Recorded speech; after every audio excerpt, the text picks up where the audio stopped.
The views and opinions of the host and guests are their own and do not necessarily reflect the position of the management and staff of Guardian Network.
This morning, and welcome back to Guardian Radio 96.9 FM, your station for fresh news, smart talk all day.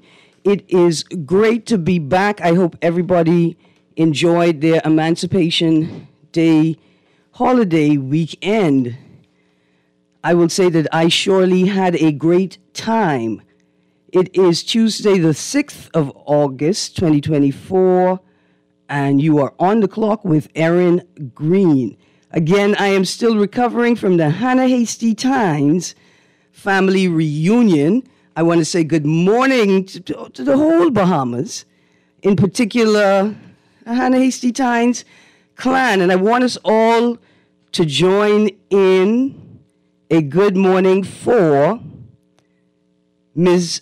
Elva Hasty Gamble. She is 98 years old, and she is the oldest lived to attend this year's 2024 family reunion at 98 years old. She's never missed a family reunion since they began in 1982, and it was a pleasure. It was a pleasure to have her with us. I mean, an absolute pleasure, along with Uncle Reinhard Pearson and his sister Emily, and a whole wide range of guests that joined us. I want to say thank you to Sharon Stewart and her entire family, to Claude Hanna and his entire family, to Barbara and Paul Hepburn and their family for hosting our events at their beautiful residences this weekend. We want to say good morning and thank you to Aunt, I can't call her cousin, Aunt Sylvia Roll, who, if y'all don't know, makes the best stew conch and dumplings I have ever had. We also want to say good morning to cousin Reverend Clifford Smith and the South Side Christian Ministries International family for hosting us on Sunday at the church service.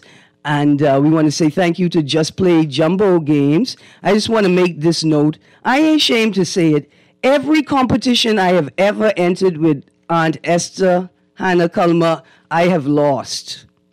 The fun run walk race, she won. The Jumbo Games Connect 4, she beat me. The Jumbo Games Cornhole, she beat me. The Hannah Hasty Tynes hot dog eating competition, she beat me. Esther Hannah Culmer is the champion of the Hannah Hasty Tynes games, And we want to say thank you to the Marriott Courtyard and to our favoriteest bus driver for making sure everybody got to where they needed to be on a busy holiday weekend. Again, from the entire Hannah Times Family Association Executive Committee, thank you to all of the members that showed up from abroad, locally, from the Family Islands, to all of the members who didn't show up but sent their support, absolute support, prayers, love, and energy, and to all of the other partners that made the event a success, including our very own Printmasters, Printmasters 242. Say thank you to all of them.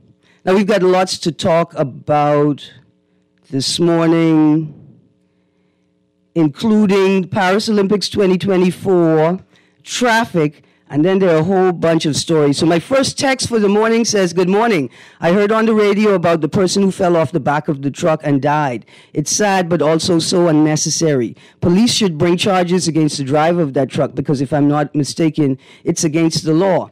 It is against the law for you to sit on the edge of the truck, the back of the truck. It's against the law for you to stand up in the truck while it's moving. You're supposed to be in a seated position at all times in the truck. And in fact, the truck, the bed of the truck is not supposed to be carrying passengers. In fact, when your vehicle is insured, it is insured, the number of passengers that you can legally carry must correspond with the number of seat belts in the vehicle. So you're not even supposed to be transporting people in the back of trucks, in open, not cabs, in the open bed of the truck. Certainly you're not supposed to be sitting on the side of the truck, right? The wall of the bed of the truck. You're not supposed to be standing either. Charges should be brought. And I'm going to be honest with you, Texter, after what I've witnessed over the last 2 weeks, charges should be brought against the police as well for dereliction of duty. I didn't come in on Friday. I'm sorry that I missed the show. I had a courtesy call with the Prime Minister. But since then, let me tell you what I've witnessed, including on my way to work this morning. I was sorely disappointed when I realized that there was a police truck with a policeman in it who witnessed the driver in front of him run the stop sign at Post Office Hill Street and East Street. And when I blew my horn to indicate to him what he may have missed, the officer looked me square in my face and turned his head and gone about his business, also not stopping properly at the stop sign. Let's go to the phone lines. Good morning, caller. Caller, there is talking voice along with you, Erin. Good morning, Bremen. How you doing? I'm holding, thank God. Can be better. Blessings. The Lord's help. We need justice, law, and order in this country, the Bahamas. Yes, sir. Couple of things I want to say, right? And I want the government to take responsibility and do something about it. Number one, right? Too much youngsters, teenagers, and early 20s guys of Haitian parentage in the Mason sedition. Bremen. Let me take a deep breath. Everybody take a deep breath. Okay, Bremen. I will contact you later to find out where you're going with that thread, but I want to tell you at the beginning of this journey, I think we're stepping in the wrong direction. Too many young people of Haitian descent in the community, where that's where they live, Bremen, where they're supposed to be. If that's where they live, where are they supposed to be? See, when we talk about a housing crisis, right, what we're talking about is the fact that not only are some people unhoused, like they don't have a home to live in, but that the housing that does exist is inadequate. Given a culture that expects people to not be seen, right? We don't even, we tell children you could be seen but not heard. We don't even want these young people to be seen. But they have no yards to sit in. They have no backyards to congregate in. in semi-private space. Let's go to the phone line, producer. We'll get back to traffic in a second. Good morning, caller. Erin, I haven't finished. Brayman, did we put you on pause for a reason? Because what you're saying starts off as highly incendiary. You can't just categorize a group of people like that. Not even that you bring no reference to the social dynamic that exists. If they live in the Masons Addition community, where are they supposed to go, Brayman? Point. Pardon? You're missing the point. What is the point, Brayman? The point is, don't be shooting guns. Okay. So, Brayman, don't call back right now. Like I said, I'll call you back. It's highly incendiary, what you started off with, and what you finished with is also highly incendiary.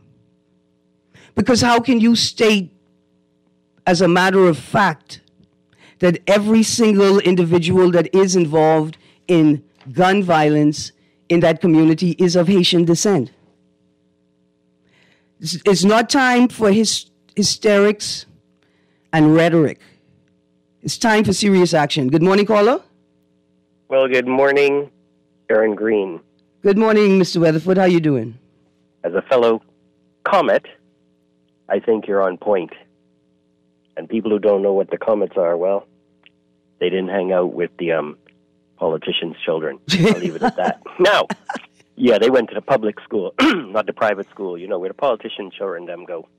I always said that if the politicians' children went to the public school, they would have tennis courts, swimming pools, and a lovely cafeteria. But anyway, it's another story. I actually had a politician tell me that she put her child in a fancy private school, one of the best, to make space for someone who was underprivileged. I said, if you really cared about an underprivileged, you would have put them in that fancy school and left your child in the public school and made it better. Anyway. Wow. That's...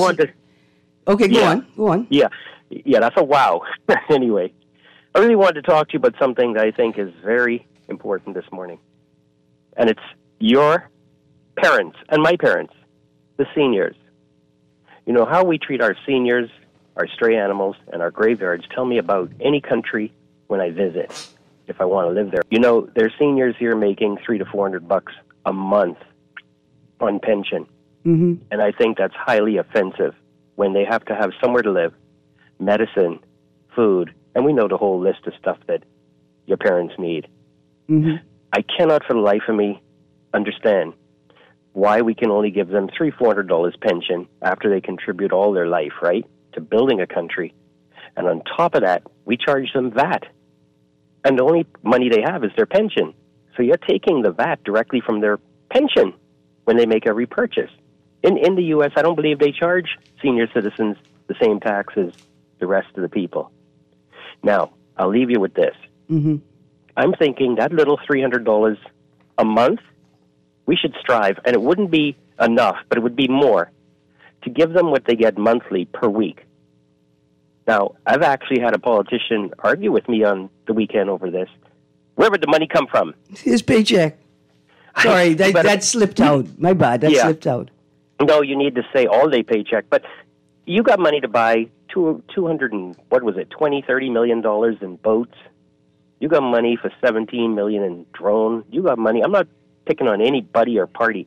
You got money to put $2+ million into some plane, but you can't give your parents proper living money because they still have to live with the kids at $300 a week. You think so? They can live on their own because that's what they decided. Thank you, Graham. Yeah, I get your point. I want to say thank you very much. It's an important point that you make, and I won't let it just drop off or die, particularly because, one of the elements of the family reunion was getting to meet, and for some people, meet again, check in with the elders of the family, right? And so the reunion, that was like a very big part of the space, was recognized senior members of the family that took the effort, that made the effort to come out to as many events as possible. It's a wide topic also, Graham, because, I'm going to say clearly that you're absolutely right. It is our job as younger generations to ensure the best quality of life for our elders, right? But it's also our job as younger generations to acknowledge that we too will get old. And that while we are young, we have an obligation to create the mechanisms, the spaces, the tools, the resources to ensure that our elderly, our senior citizens, our geriatrics, our 70 gang can live as comfortably as possible. And if we're only going to do it because we're selfish, so that we may enjoy a comfort when we reach that age. And you're right, Weatherford. You can tell the quality of life in a country by assessing how they treat the animals, the elderly, how they honor the dead. So let's get back to traffic. And it's a great segue. Why don't we have public transportation systems for the elderly so that they continue to maintain their autonomy and mobility without risking their own lives and the lives of others on the road? I want to remind you of something I said last week. You can't drive on Johnson Road the same way you drive on Kelly Lane. And you can't drive on the Eastern Road the same way you drive on Johnson Road. You can't drive on Shirley Street the same way you drive on the Eastern Road. You can't drive on JFK Highway the same way you drive on Shirley Street. They are all different types of roads. There are different expectations from the drivers on each road.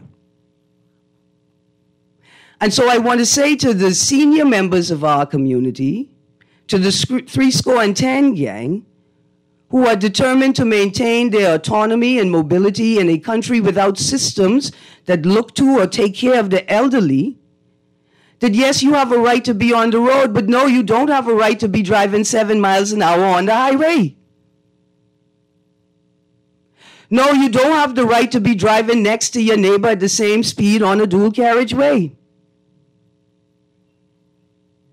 No, you don't have the right to pull into traffic and decide you're going to police it by dropping the speed of oncoming traffic from 30 miles an hour to 12 miles an hour. See, no, you shouldn't have to beg ride and negotiate with your children over whether they could take you to the clinic or the pharmacy or the things you need to do. But in the absence of systems that provide equitable access to the road, mobility, autonomy to the elderly, you still have to work within the systems that exist. Is it frustrating? Surely. Losing your capacity and capability to do things that you used to do easily without even thinking about it? But that doesn't mean that you get to be a reckless driver. And yes, sometimes doing 7 miles an hour makes you a reckless driver. Same thing to the people who insist on driving while using their cell phone. I argue that 70% of us should not be allowed to operate motor vehicles. You don't believe me? Have you checked out the traffic reports over the last, say, week and a half? Let's start here. I want to send sincere condolences to the Sweeting and all Greene families. Another person that I am acquainted with has passed away in a tragic traffic fatality. And so to Melissa Sweeting and family and Cadell All Greene and family, I send sincerest condolences. And then we could talk about the traffic fatality at Mount Pleasant this weekend. And then we could talk about the traffic fatality involving a pedestrian in Cat Island, I think it was, this weekend. We could talk about the bad traffic accident in Abaco this weekend. We could talk about the bad traffic accident on the Eastern Road, right next to Johnson Road this weekend.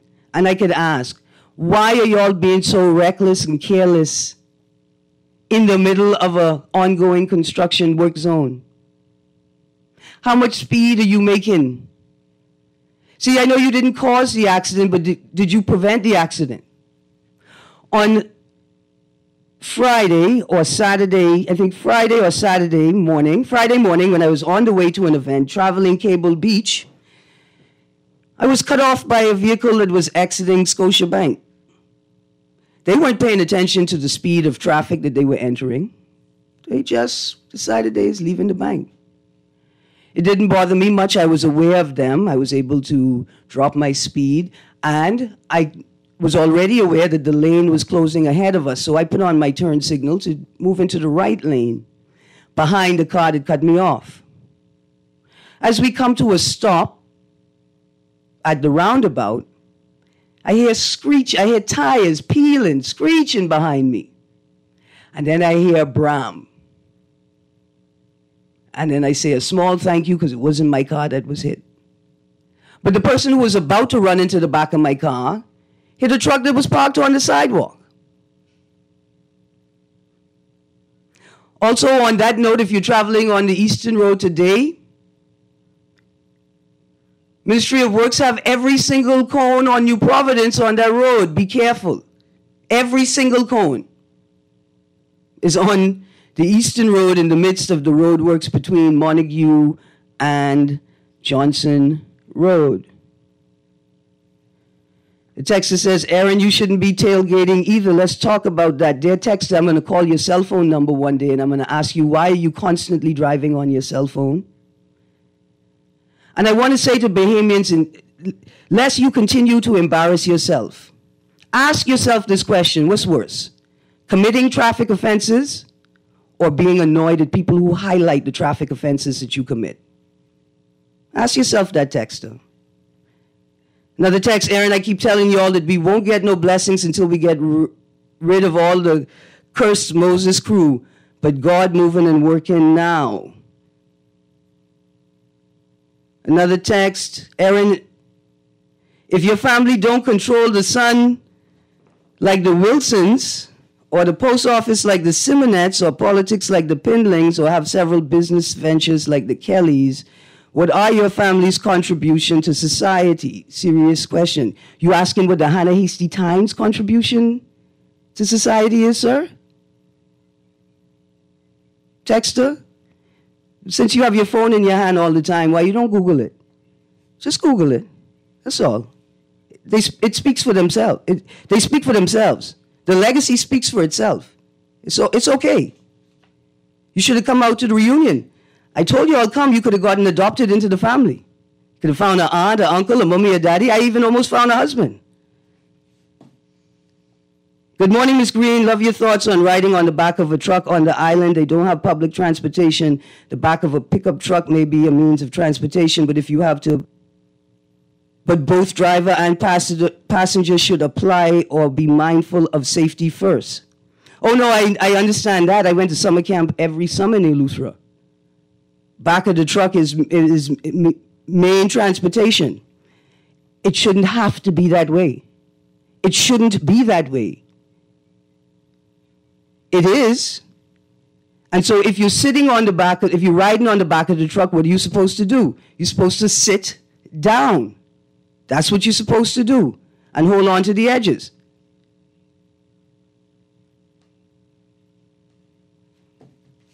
So,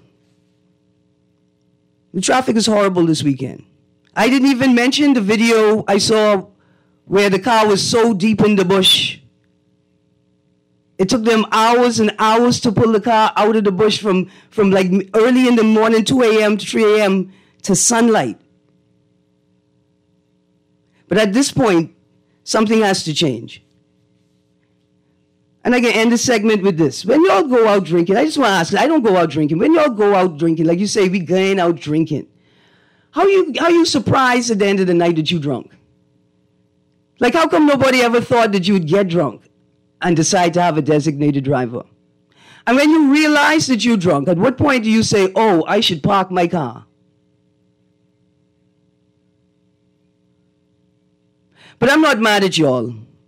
I'm mad at the Royal Bahamas Police Force that refuses to enforce traffic controls. So I can be honest with y'all, I don't care about Michael Johnson, Fox, Roberts. I don't care if that's above my pay grade. That's above my pay grade. What frightens me to death is that police officers don't wear seatbelts. They drive with their cell phone in their hand. They don't stop at stop signs. They don't stop at red lights. They don't enforce traffic controls. They pull their car up on the sidewalk on top of the pedestrian crossing. They ignore people almost running pedestrians down on the pedestrian crossing. They're ignoring entirely the slew of taxis, limos, livery drivers, tour buses, commercial vehicles with the company names clearly emblazoned on them. They're ignoring them turning right on Red on Mackey and Shirley Street. That garden leave stuff, that's above my pay grade. What frightens me to death is that y'all are killing each other on the road and the police are actively not doing anything about it. They are overtly and consciously not enforcing traffic controls. Another text, good morning, Erin. I don't think it's fair to criticize only the senior drivers. Some of them drive better than regular drivers. Also, I think you may need a helicopter to hover above the bad driving. Now, I'm not singling senior citizen drivers out. Not at all. Another text, Erin, you find a husband, you could loan him out, create a 20-year plan or so with reasonable interest. That's all most people out here need. To the cones, I sure they borrowed some of them from Florida. I was wondering why they rammed the eastbound traffic into the off-road trail bike trail. You want to know why they did that? Let me tell you all why they put the cones up. This is I'm surmising, I'm speculating in the absence of information like public road closure notices and explanations, you know? So the accident that occurred this weekend on the Eastern Road just outside of Johnson Road Corner, it appears as if a person who should have been in the eastbound lane refused to maintain their lane and forced, or the vehicle in the westbound lane perhaps was unable to stop and hit the wall just outside of Johnson Road. And perhaps they put the cones up because people refused to govern themselves and drive properly. Another text, Ms. Greene, I saw a speed limit posted like 30 miles an hour and vehicles doing 60 and 70 miles an hour. Where you saw that? I mean, I'm not doubting you. I just want to know where you saw it. See, the upper speed limits, and in developed countries that have multi-lane roadways, there is like a lower speed limit where an officer will indicate that you are obstructing traffic by driving too slowly in the lane that you are in. Now the text, good morning, and why are police officers having roadblocks late in the evenings in dimly lit areas? I was actually afraid for their safety at the back of Pinewood near Nassau Village a few nights ago. I agree. But you know, Pinewood have plenty escape route. Maybe they didn't want to alert oncoming drivers to their presence. And on that note, is anybody in the Ministry of Works or ministry responsible for energy, have any of y'all driven on JFK recently? Have you counted the number of street lights that are not operating, not non-operable, that are off?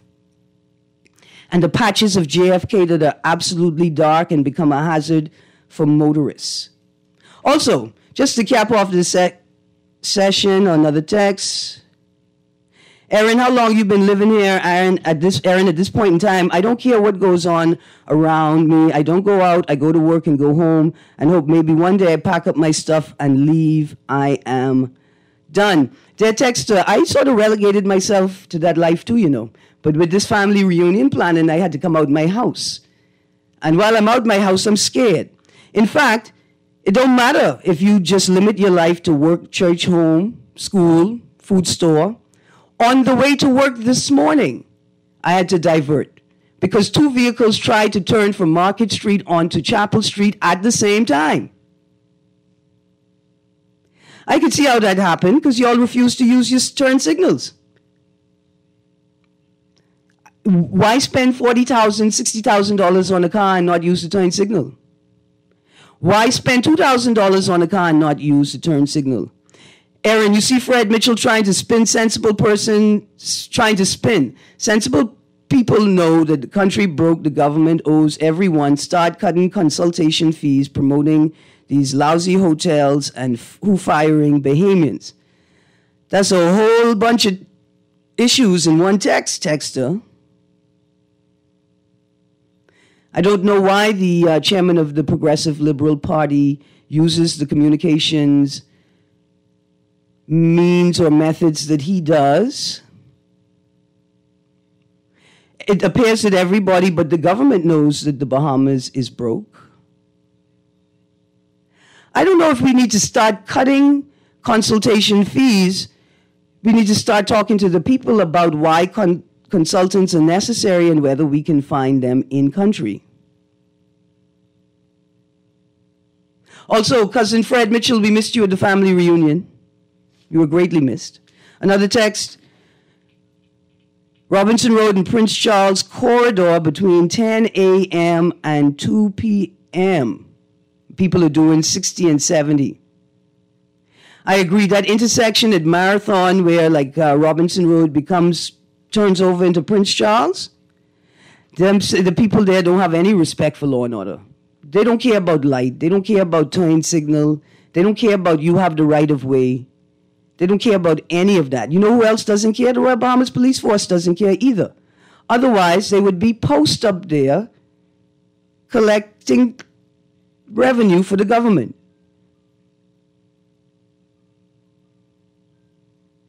Someone said there's a fleet of pike trucks on Golden Isles Road. If you power off or you need some attention, see if you could leave a word with the trucks.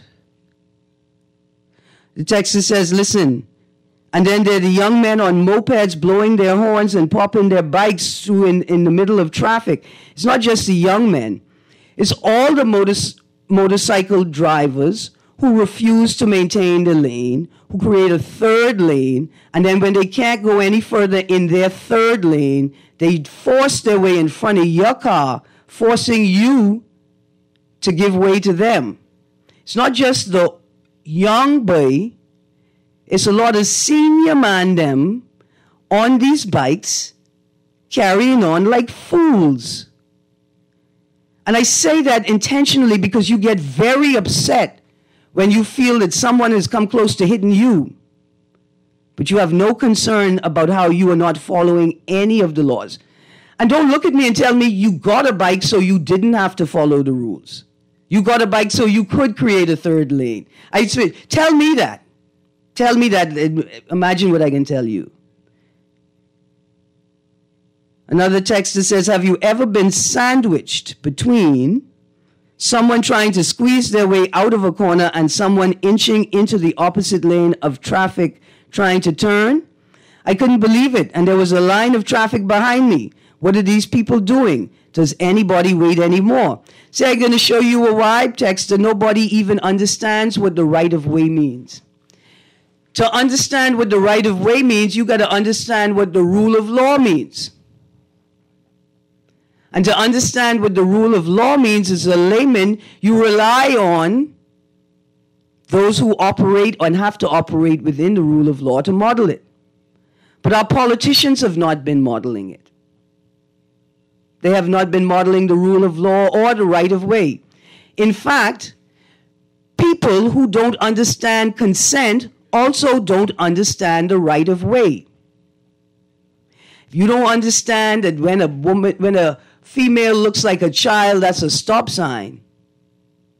You also don't know what a stop sign on the road indicates to you or should indicate to you. I'll read the text, but I will leave traffic alone for now. I just want to say that far too many people have died on the road this weekend, in the last week, in the last 2 weeks. It's just too much. And exacerbating the problem is the Royal Bahamas Police Force's overtly not enforcing traffic controls.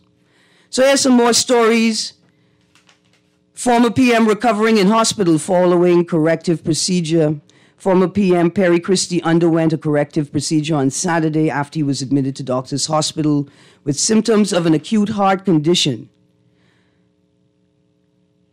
The doctors in charge of his case say he is now convalescing remarkably well. He is awake, alert, and in excellent spirits. Christie is expected to remain in hospital for several days. Phone calls and visits have been restricted. Another text. Erin, Lord, Bahamians, please don't let no party win by a landslide. We can't take no more. All over the world, prime ministers resigning, but in the Bahamas, they want die in the job.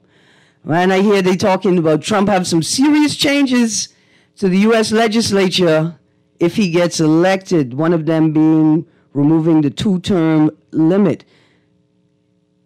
Texas says, that's exactly why they got a bike. You don't need to stop at the light. You get to zoom in front of cars and make a third lane, Erin. I want a moped too.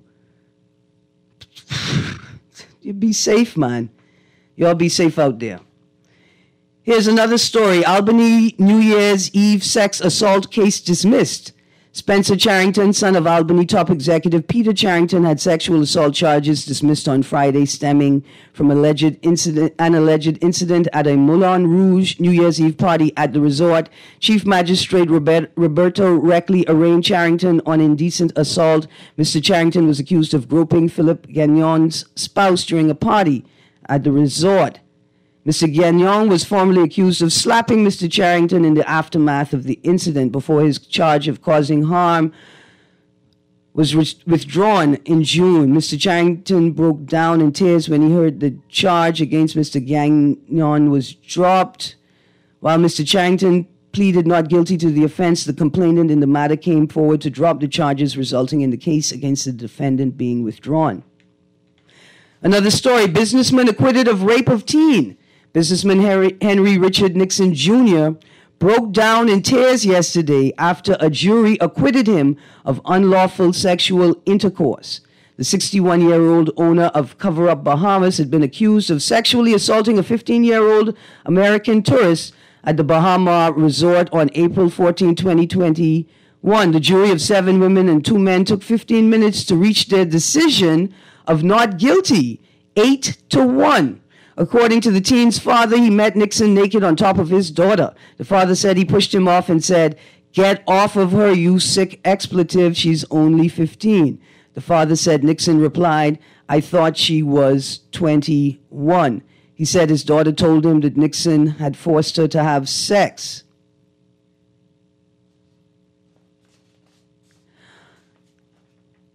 I thought this gentleman was charged with unlawful sexual intercourse, which would have been intercourse involving a minor. I thought that even though the name of the offense had changed, that it was still statutory. Like it didn't matter how you ended up there. The fact that the child was a minor was sufficient to warrant the charge. The girl said, according to her, her calls were disturbing her sister, that is the young girl who wanted to sleep. The girl said that Nixon told her to hold his arm and guided her to the cabanas and pressured her to take cocaine before he raped her. Nixon didn't take the witness stand, but in his police interview, he denied having sex with the teen.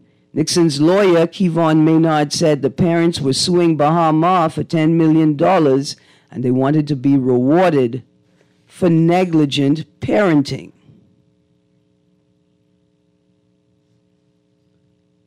I am disturbed not just by the case itself, but by the outcome of the case. So we have another text. Since you bring up the sex case, I didn't know a defense for statutory rape. I just asking, I didn't know this was possible. Again, I'm still waiting on the rationale from the state, the reason why they changed the offense from statutory rape to unlawful sexual intercourse, and whether the crime is still statutory. Should it not be an automatic conviction because the child is a minor? Because shouldn't adults be certain of this type of information before they engage in sexual intercourse with another person? Anyway, that music means it's time for a break. You're on the clock with Erin Greene. Stay tuned to Guardian Radio 96.9 FM. Send a text in. What's the most outrageous thing you've seen on the road in the last couple of weeks? We'll be right back.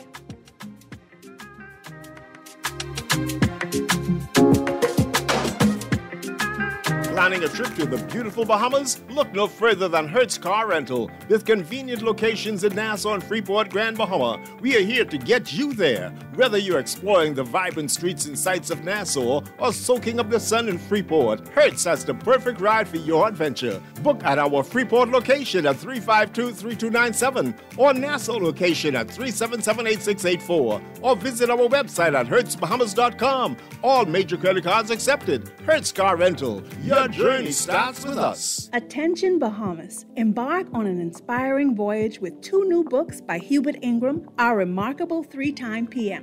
Learn of his exceptional leadership in steering the nation through local and international storms. These books are a treasure for all Bahamians. Are you into history or seeking inspiration? Then this is a must-read. Available at Dungalik, Logos, the National Art Gallery, and Chapter 1. Get your copies today. Be inspired by a legacy of wisdom and vision. Love the show? Want to give your support? Become a sponsor today. Call 302-2300 for our rates and packages. That's 302-2300. Become a sponsor on Guardian Radio 96.9 FM. Fresh news, smart talk, all day.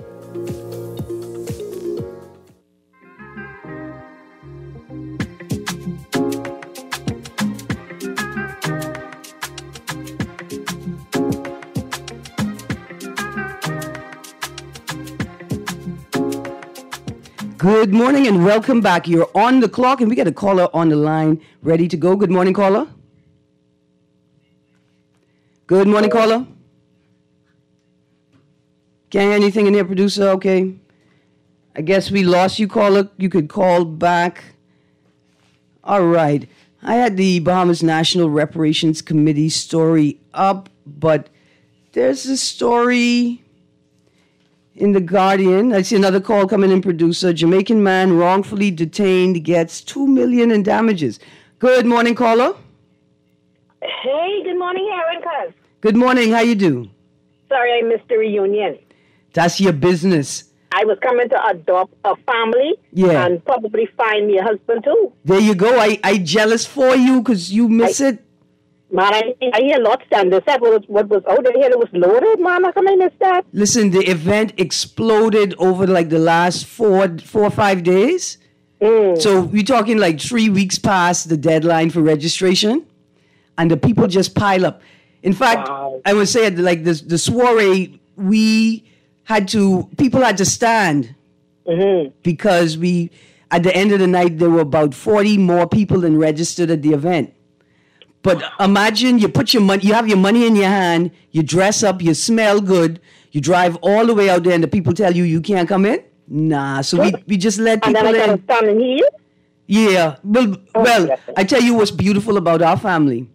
A lot of the younger people and the men, when they saw that there were women left standing because they came late, they accommodated them by giving them their seat at the table. Oh, that's so honorable. Yeah, man. The young people and our gentlemen's, they something else, man. But we had a really nice sized crowd come in from out of town, and that was fabulous as well. Wow. Well, I wanted to call in and tell you one of the most oddest things that I've seen in traffic. Yes, ma'am. I saw a gentleman stop midway around the roundabout to allow a friend and him to have a conversation and then allow the friend to cross. Mm-hmm. The friend was on the giveaway side. He was already fully on his side, and he just hit his brakes because he saw someone he knew and wanted to have a conversation while going around the roundabout. Yeah. It's amazing. See, remember I talk about that we don't understand what authority means?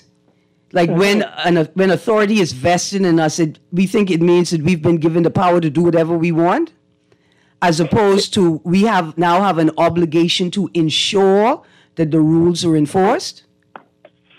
That's a part of it. I'm watching people stop on roundabout. How are you going to stop on the roundabout and tell me I could enter the roundabout and go my way?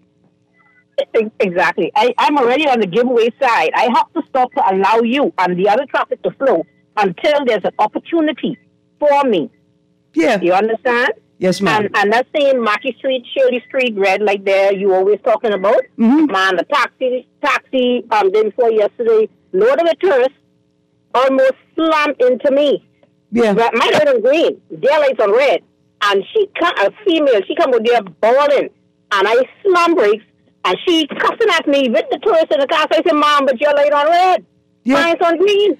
It's like taxi drivers feel like they've been deputized and they could do what they want. That red light, even though it's convenient, I think as much as you've been talking about that, there should be periodically from time to time an officer not in sight. So when they turn the corner, they would meet that officer, start sitting there waiting. Absolutely. Thank you, cousin. Welcome. Thank you very much. Producer, let's go to the next call, and then I can get to these texts. Good morning, caller. I'm sorry we miss you, caller. Please call back. All right. Great show as usual. You mean we can't win one medal? These athletes ain't focused. They too busy on social media and touring Paris. We might as well did not send no one to Paris, buddy. The government need to pay more attention to our athletes, and we believe in too much mediocre in the Bahamas. Dear texter, I'm not sure if that's the reason why we seem not to be in medal contention. I'm not sure. I don't think the government, well, when you say pay more attention to our athletes, yes, the athletes need more resources. They need residential training camps. We need to pay attention to the BOC. I'm sure I said this last week, but I'll reiterate it. There are many reasons why we could call for the resignation of the Bahamas Olympic Committee. Did you know that breakdancing was a competition, a discipline in this year's Olympics? Did you know at all? Producer, we could go to the phone line. Erin, you know we have the worst fourth estate in the world. All the Tommy Tuckers muted now, but we won't forget the weaklings. Dear texter, I don't know if we have the worst fourth estate in the world. I don't think so. I can't say that. What I do know is that our media is severely underfunded. Severely and extremely underfunded. But the reporters that I know, they make the best of all of the resources they have. And they do a good, if not decent job. And it's difficult to report the news in a place whose primary culture is you peep some and you keep some. You know, a legacy of the drug era. Good morning, caller. Hey, good morning, Miss Greene. Morning, 52. How you do? Yeah, I write you in the struggle. But, you know, the last text, I love the person, you know, because they have come to realize that nobody's going to fund real investigative journalism. Whilst I do appreciate you and many others on the radio, right? Mm-hmm. We know the constraints. You know, maybe the underread or the bookless or whatever, right? But the truth be told, lo and behold, people have different opinions about everything and everybody. Mm-hmm. Even the truth about God, the truth about science. You want to see when Angu come on, people have the problem with the truth. The problem is, even they didn't know the truth about science either. So what I'm saying is, we don't have really a public intellectual willing to go against the grain and use his brain to enlighten the public on anything that concerns the public. Now, the most absurd thing I've seen in traffic, right, Erin? Mm-hmm. It wouldn't even, there's so many, but, you know, as a cyclist, so I don't want to talk about me.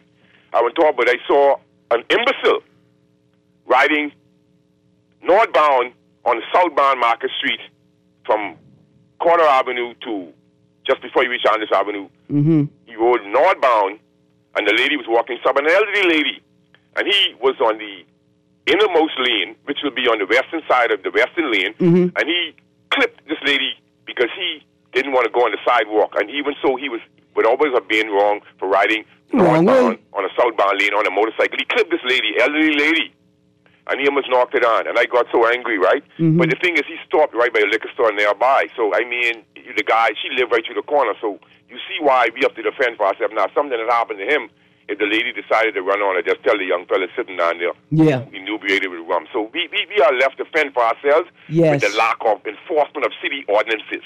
Everybody parks on the sidewalk. You mentioned these things, but, you know, this is what sickens me. But when somebody chops someone or getting problem over their rights, you know what I saw, Erin? Yes, sir. I saw a guy sleeping on the sidewalk and the tourist walking southbound on Market Street North, and the guy wouldn't move. And it was embarrassing for me because the guy's inebriated, and he's out of Purity Bakery, and he's sleeping on the sidewalk, and he was awake at the time, but he didn't even move out the way for the tourists. What kind of country are we in? Why should he be on the sidewalk? It's public. You don't own it. Listen, you don't own the sidewalk. He shouldn't be there. But you should never allow him to be there. Anyhow. Thank you, 52. Yeah. Here's what's worse. The state is aware of this gentleman's condition. They know even if he has a place to live, he don't go there. We've seen this man naked in the road, dragging his body across the road, demanding visibility. The state is aware of this man's presence in the community. And the question is, if there are no provisions that exist right now to resolve his issue, why are you not feverishly working provisions in law to be able to ensure that this man's needs are taken care of? He is obviously in psychological distress, if nothing else.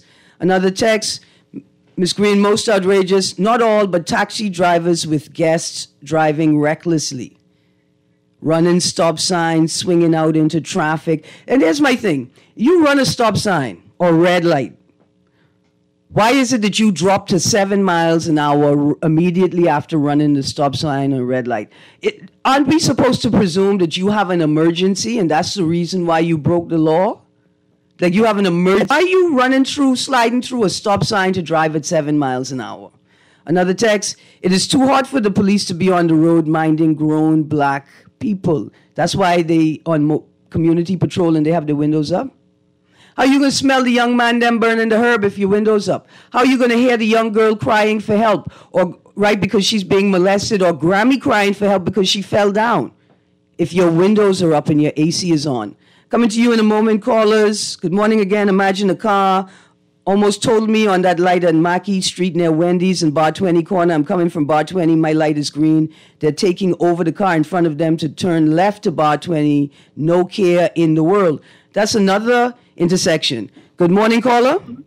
Good morning. How you doing? Good, ma'am. How are you?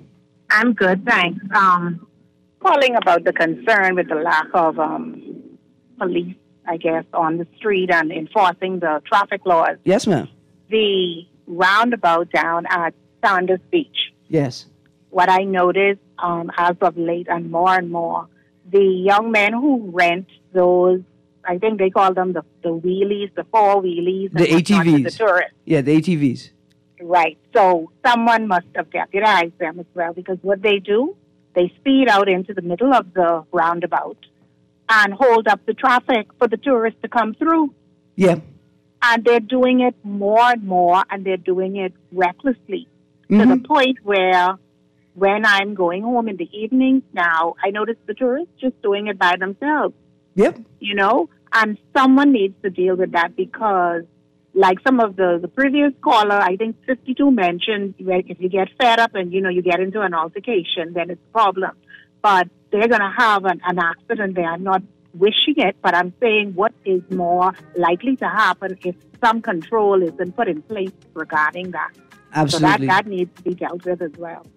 Absolutely. Okay. Thank you. Just as the music plays, last text, 2 text says, I saw a cube on the sidewalk rowing out the person walking on the sidewalk for walking too slow as the car was trying to use the sidewalk. Another text, yesterday I was at the traffic stop by the university heading northeast. 2 young boys on bikes passed me. The first thing I noticed was how they were dressed. Very clean, good haircuts, and they stopped at the light. I couldn't believe it. I thought, how cute. Look at those 2 nice young boys obeying the law. I actually started smiling. That restored my faith in humanity. Then I looked to the right. Coming out from the stadium side was a nice police truck. The police exited the corner and proceeded on their way. The 2 boys waited 5 seconds, and they were through the red light. Faith in humanity destroyed.